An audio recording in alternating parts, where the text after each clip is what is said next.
Hello vinyl community, Mike from Mike Guitar Player 07 here, coming at you live with another video, another contest entry video, this time for Steve Carlson. Steve, you have just recently got 1,000 subscribers, and congrats to you. Very much so deserving, great content, love watching your Sunday videos, usually on Sunday, but sometimes not on Sunday. Sometimes it's as late as Wednesday, it depends on how my week ends up. But I always make sure to watch. And I always like to comment and I like to leave feedback and all that stuff. So, congrats.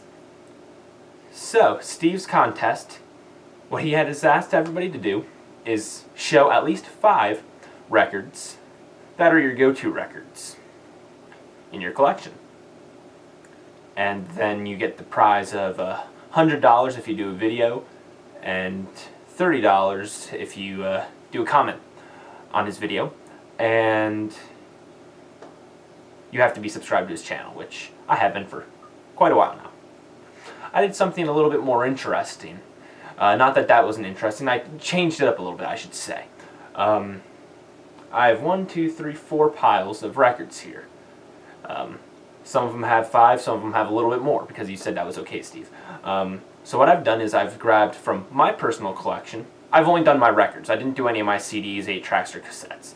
I stuck to vinyl. Christmas is coming around the corner, for those who celebrate, in my case, this for me. So I decided to pull 5 go-to Christmas albums. I grabbed a little bit more than 5 from my general record collection. I grabbed 5 from my mother's collection. And I did a little bit more than 5 from my grandfather's. You're wondering where my dad is. Well, my dad is still here. He's up there. He has some records in here. However, he only had about 10 records, and 2 of them are sealed Star Trek booklet ones that have never been opened, and Story of Star Trek, which I'm never going to open because I would like to leave that just sealed for that reason. 3 of them are Village People. And then there's some random disco and a Cheap Trick and a Supertramp in there. So he doesn't have a lot to choose from, and none of them are really my go-tos. So I don't want you to think I left my dad out. So, and I also need to add that Steve wants us to explain a general reasoning for each of these records. So, first up, from my collection, I'm going to start, The Beatles' Abbey Road. I just got the 50th anniversary edition on CD and the 3 LP box set, but I just happen to have my repress from the early 70s in front of me here. So this album has been a part of my life since, I'm going to have to say, 8th grade. 7th or 8th grade. And really, I've always enjoyed this album, but it's been more of a recent comeback within the past 6 months to a year, and I'm not really sure why that is. I've just been listening to a lot more Beatles than I ever have. But why I chose this album is because this is one of my 2 go-to Beatles albums. And really, I mean, I obviously love all the hits, like Come Together, Oh Darling, Octopus is a Garden, Here Comes the Sun. However, for whatever reason, the big medley at the end, You Never Gave Me Your Money Through the End, always puts me in such a great mood that it makes me want to go to it. Specifically, Carry That Weight. I don't know. I just love it. I learned how to play that on piano partway, and it's just a fun album. The next one, Dream Theater, Metropolis Part 2, Scenes from a Memory. This album, first of all, I really am a sucker for a good concept album, which this is, and a couple others of these records are concept albums too. But I'll tell you, this album, yeah, I've talked about this album in previous videos. Metal music, most people think are satanic, devil worshiping. Well, this is prog rock metal. And never in my life did I think a metal album would bring a tear to my eye. And this album has. I'm not going to go into the story of it because I don't want to make this video super long. And Steve has probably 103 other videos to watch for his entry. However, it's a fantastic story, fantastic musicianship, and it just,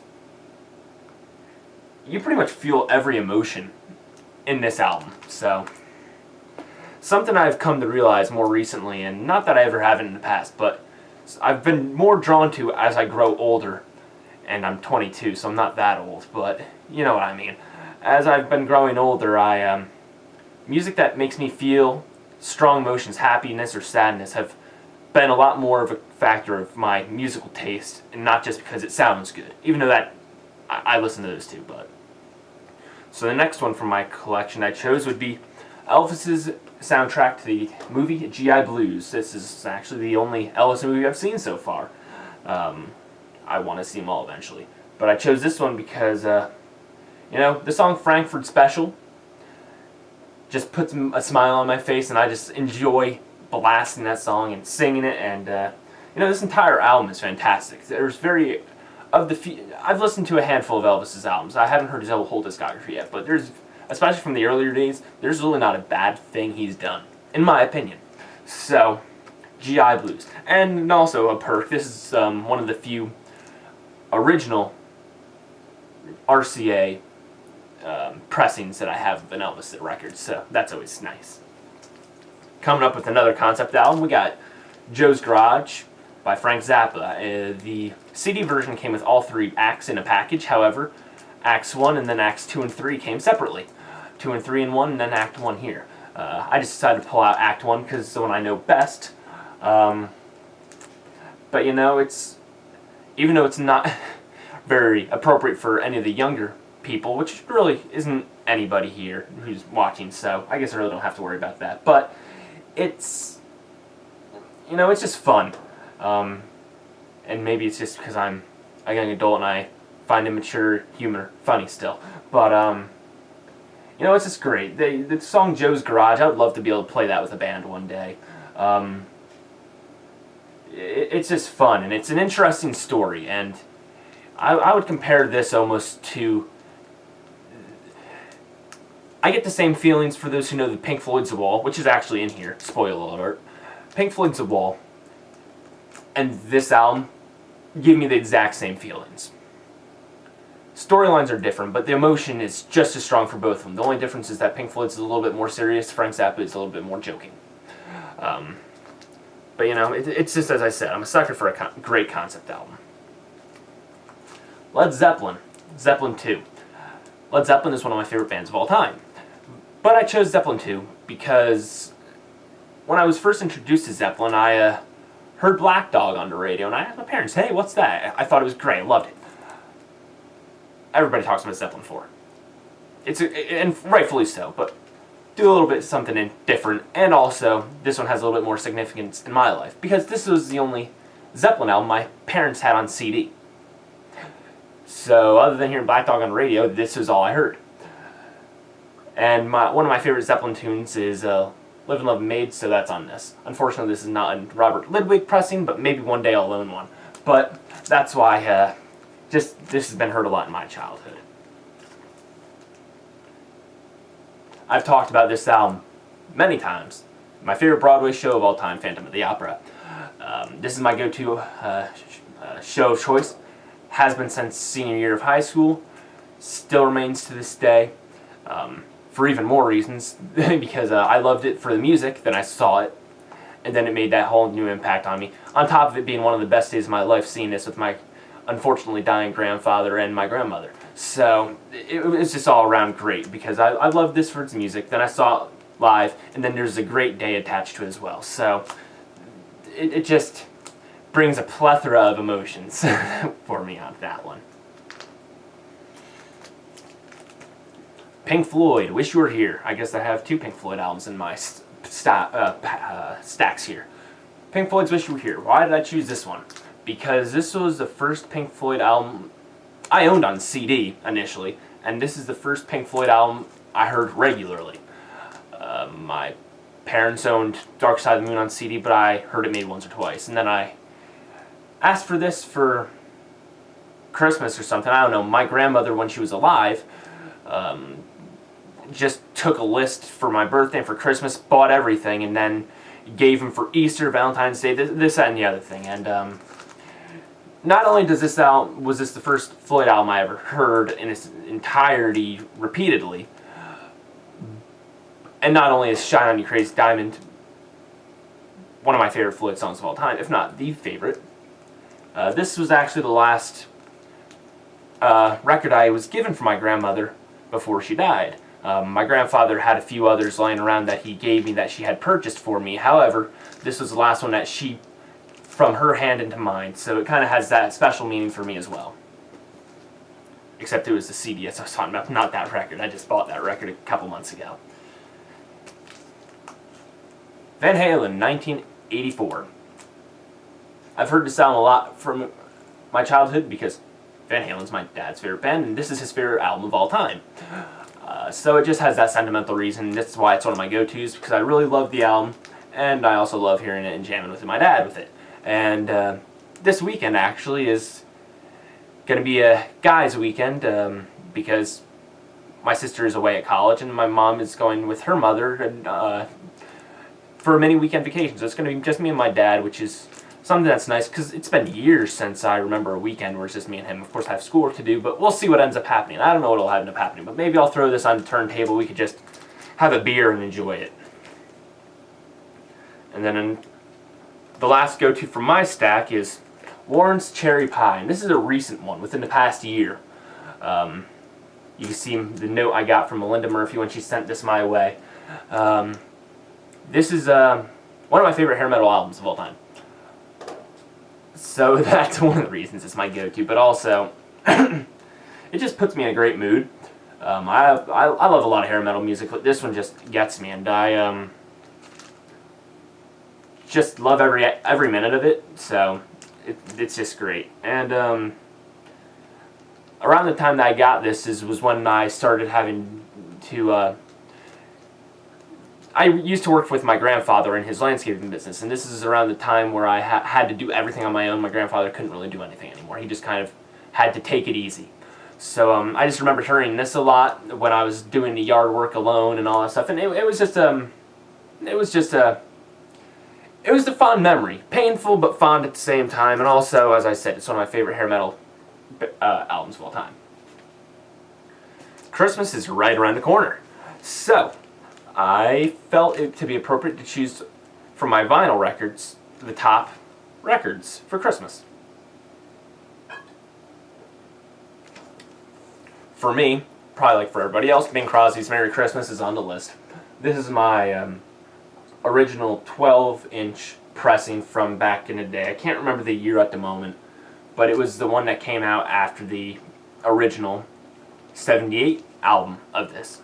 And I just remember hearing this on the radio, all these tunes, like everybody hears the same 3 songs over and over. Obviously, Bing Crosby's White Christmas is one of them. So I just have that nostalgia, hearing this as a kid a lot on the radio. And then, of course, I enjoy it. The next one would be John Denver's Rocky Mountain Christmas. This album puts me in such a good mood and puts a smile on my face, and honestly, it's so beautiful. Sometimes it just brings a tear to my eye, not from sadness, but just from pure beauty of it. Starting from, it goes from Aspen, Glow. It has a combination of original tunes and traditional tunes. So it has a song called Aspen Glow, which is fantastic. If you don't know it, look it up. But it has that. It has Rudolph the Red-Nosed Reindeer. It has Please Daddy Don't Get Drunk This Christmas. It's just a great album, and it's a beautiful album. And ever since I discovered it, it's been on heavy rotation every Christmas since for me. My friend's dad was getting rid of his records. My friend was like, instead of throwing them away, let me give them to my friend. And well, I got this and almost every other John Denver album that existed from the 70s and early 80s.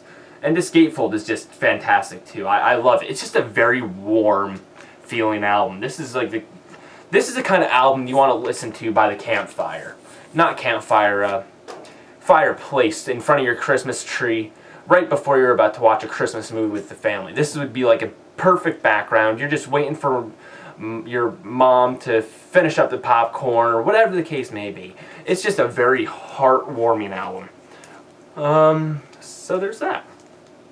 And then Johnny Mathis's Merry Christmas. This is one of my favorite Christmas albums of all time. for similar reasons to Bing Crosby, because you hear his versions of these songs on the radio every year, multiple times. However, this is one that my dad plays every single year. If I was to venture a guess, I would guess that this is his second favorite Christmas album. Don't know that as a fact, but based on how he plays it every year, I assume. I know his very favorite, so that's why I haven't said it's his number one favorite, because that one's coming, actually. However, there's that for this, and this is an original mono pressing, which is nice. Similar to Bing Crosby and Johnny Mathis, this album is Mannheim Steamroller's first Christmas album, and everybody's heard Mannheim Steamroller's version of Deck the Halls Under Radio a million three times, so it has that nostalgic feeling. However, this album is just a fantastic album, puts a smile on my face, makes me feel good, and also I've started learning throughout the past couple years how to play many of these songs on the piano. So it always is fun to be able to play along with the record.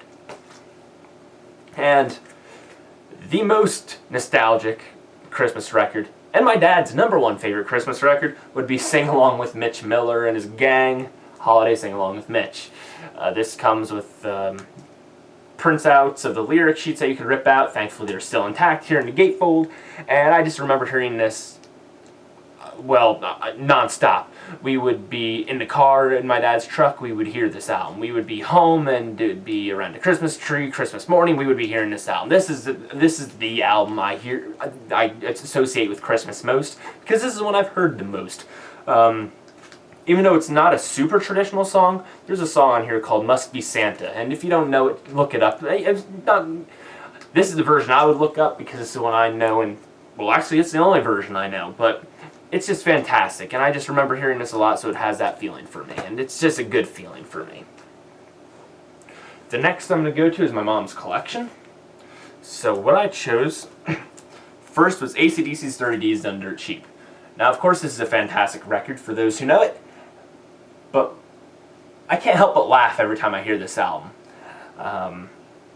Because there's a song on here called Big Balls, and it's just as sexually assumed as you would imagine. And as if that song wasn't funny enough, when I was first introduced to this album, my mom told me this story of my grandfather when he bought it for my mom. My mom wanted it. My grandfather worked most of his life in the music industry in a record shop and a stereo shop. So my mom wanted this album. My grandfather was able to get it for her. So they're listening to this, I guess in the family room. My grandmother was making dinner, my uncle was I don't know where, and my mom and my grandfather were just chilling listening to this. That song comes on, and my mom is just like, well, my mom's listening to the album. My mom laughs at this now, and I laugh at it too, and I kind of wish I was there, but obviously I wasn't for quite obvious reasons. My grandfather turns to my mother and is like, "What the hell did I just buy you?" So I just find that story to be really funny and thought I'd share that. One of my mom's favorite artists of all time, if not her number one favorite artist, would be Billy Joel. And the reason I chose An Innocent Man is because this is the first album I really clung to with Billy Joel, for whatever reason. So this is a go-to because this is one that me and my mom could always jam to and have a good time with, which is nice. And similar among those, well, all these really, but similar lines would be Bon Jovi's Slippery When Wet. What's great about this one is I had a teacher in 7th grade introduce me to Bon Jovi. Had no idea who he was. Introduced me to the album Slippery When Wet, which I'm holding, the album New Jersey, and the album Have a Nice Day.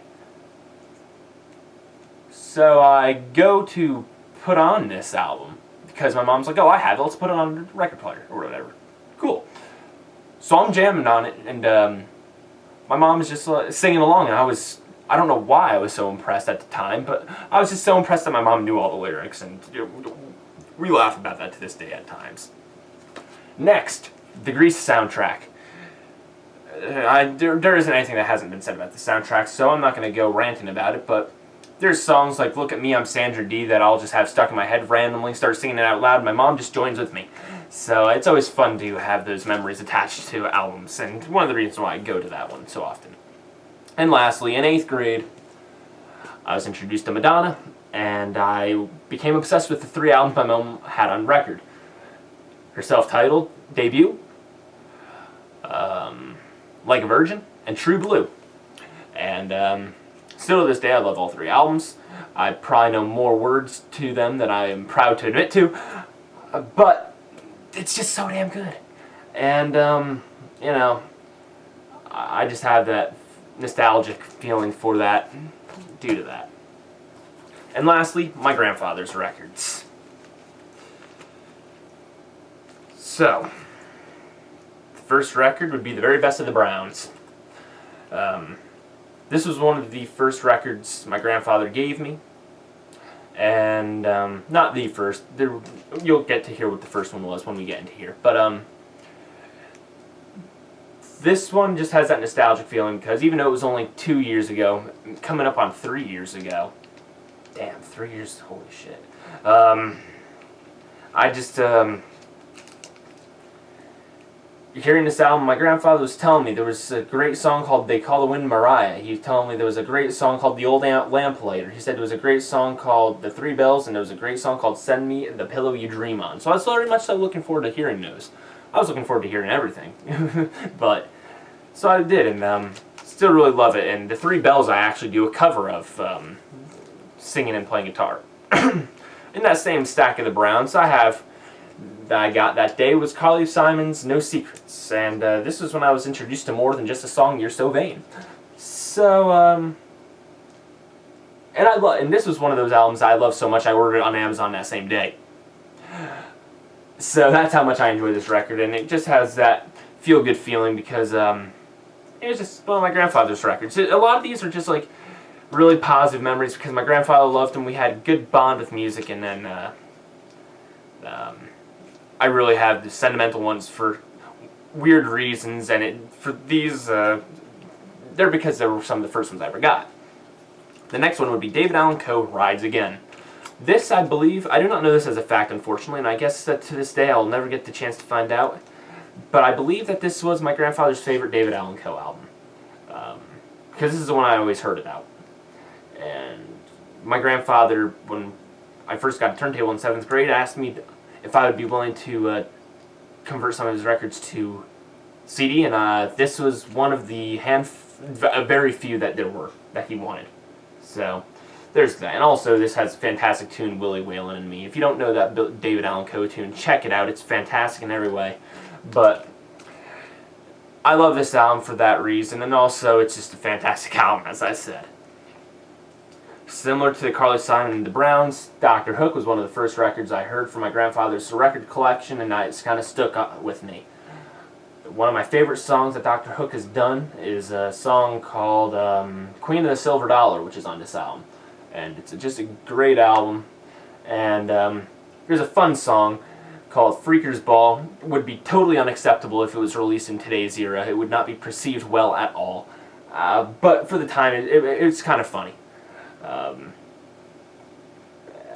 There's a song called Carry Me Carry, which was great on here. Get My Rocks Off is great. It's just a very good album, and honestly, you don't hear about Dr. Hook in the VC, so feel free to check out Dr. Hook, or if you're interested in more Dr. Hook, feel free to leave a comment down below and I can give you more recommendations. I've spoken about this album countless times, and out of my grandfather's records, this is the one that has been spun the most since I've gotten my grandfather's entire collection. This would be Gene Watson's No One Will Ever Know. I've told this story and I'll tell it again. We Robbed Trains is my favorite song of all time because of my grandfather and because of this album. And I've told the story, so, you know, but Gene Watson was my grandfather's all-time favorite artist. He had a lot of favorites just like all of us, but Gene Watson was his go-to. And he said, check out the song We Robbed Trains. And then I did, and I loved it. And then when he passed away, it had even more of a significant meaning because We Robbed Trains is about a grandchild and a grandparent.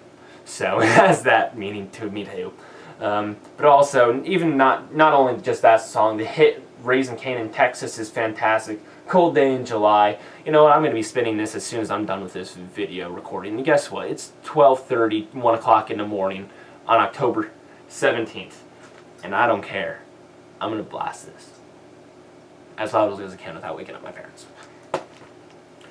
So that has that meaning, and also it has my favorite song of all time on it, so there's that. Jim and Dean, Diesel on My Tail.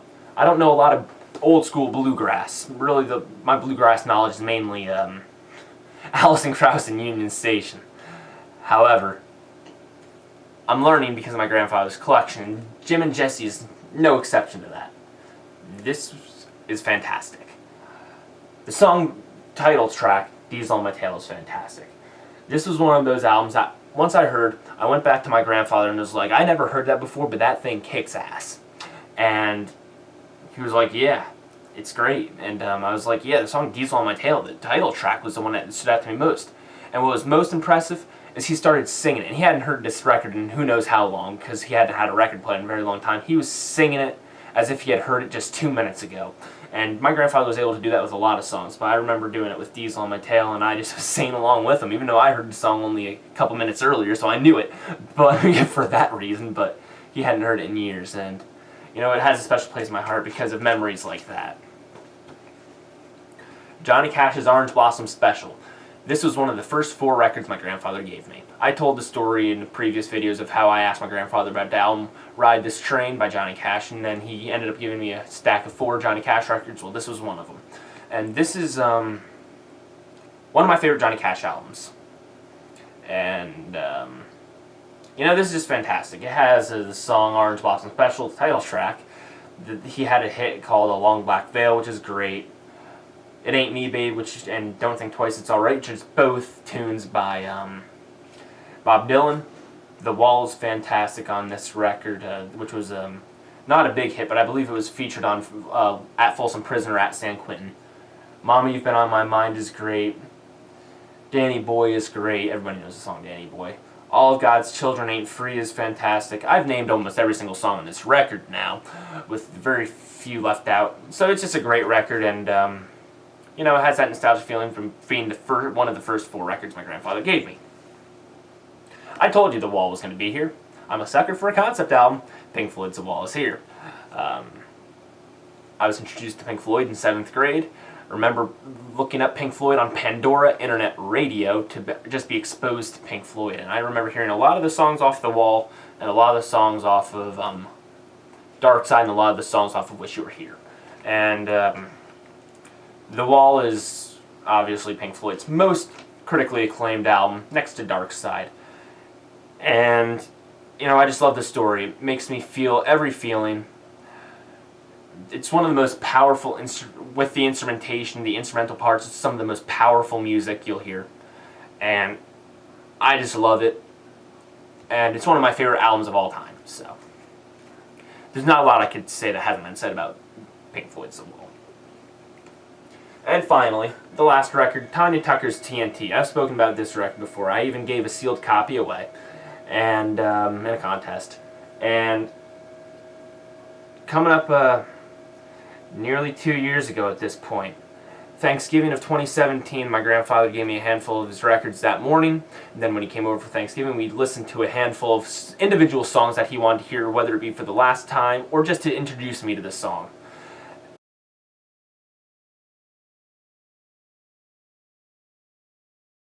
Memory card got full, so I'm going to try this last record one last time. So the last record is Tanya Tucker's TNT. I've talked about this record in the past. I even gave away a sealed copy from back in the day in a contest.